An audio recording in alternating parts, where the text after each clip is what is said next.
Өткөн жылдын 4-октябрынан берки 12-чи соттук отурум мурдагылардан айырмаланып тынч өттү. Ал 2010 жылдагы июнь окуясын уюштурууга, милиция кызматкерин өлтүрүүгө катыштыгы бар делип шектелүүдө. Бүгүнкү соттук отурумда анын жактоочусу Нурбек Токтакунов Аскаровдун ишин тергөө калыс карабай койгонун белгилеп, толугу менен актап чыгууну суранды.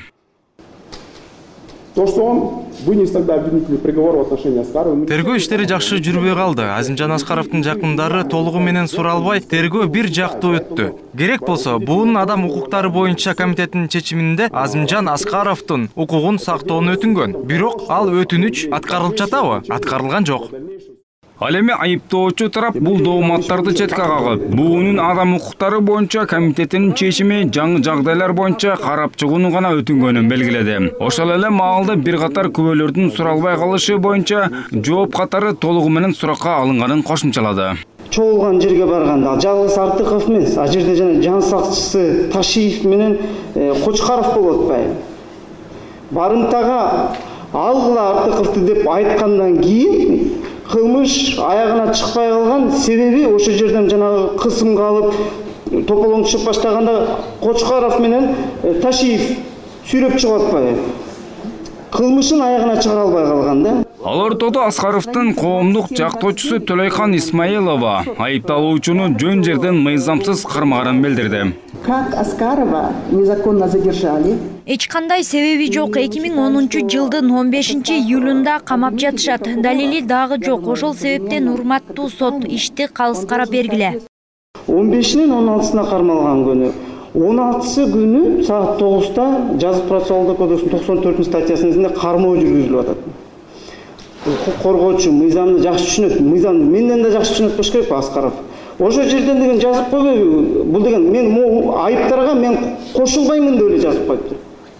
94 менен 16-сын тоту. Ошондо мынча жазбаш керек эле. Токтоп тургула, урматтуу тергөөчү. Мен деген 15-инде кармады. Бир сутка незаконно меня задержали. Деп ошол жерге жазып койбойбу? Расстояние 150-200 метров, знаете? Мына бул жерде 90-дой эл топтошуп турат. Мына бул жерде болсо дүкөн турат. Анын аралыгы 500 метр. Ушул аралыктан жана ушунча кишинин арасынан кантип мени көрүп калат? Бул жерде бир гана өзбек болгонум үчүн мени айыптап жатышат. Буга чейин Базар Коргоо милициясы тартып алган видеосун сотко көрсөтөм деген. Ал видеосун көрсөткөн дагы жок. Анткени ал жакта мен жокмун. Ошол себептен ал видео материалды көрсөтө албады. Ошондой эле Аскаров сотто акыркы сөзүндө Базар Коргоо администрациясын басып албаганын, милицияны дагы өлтүрбөгөнүн, июнь окуясын уюштурбаганын айтып, Куран жана нан кармап карганууга өттү. Я клянусь Аллахом, Кураном и хлебом, я не виноват.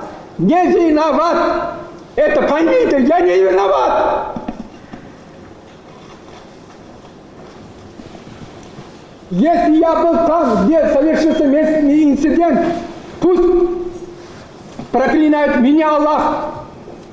Жалал-Абадта укук коргоочулук менен алектенген Аскаровго 2010 жылдагы өзбек-кыргыз чатагында жаңылды козуткан жана милиция кызматкерин мыкаачылык менен өлтүрүүгө катышкан деген айып тагылып, өмүр бою абакка кесилген. Былтыр буунун адам укуктарынын комитетинин кийлиги үшүүсү менен Аскаровдун иши сотто кайрадан каралып жатат. Жогорку сот жаңы ачылган жагдайларга байланыштуу деп бул ишти кайрадан кароону Чүй облустук сотуна жөнөткөн эле. Буга чейин Аскаровго сөз берилип, күбөлөр суралган. Эми 17-январда соттун өкүмү чыгары күтүлүүдө. Улукбек Кутманбаев, Адилет Марсбеков, Вести Бишкек.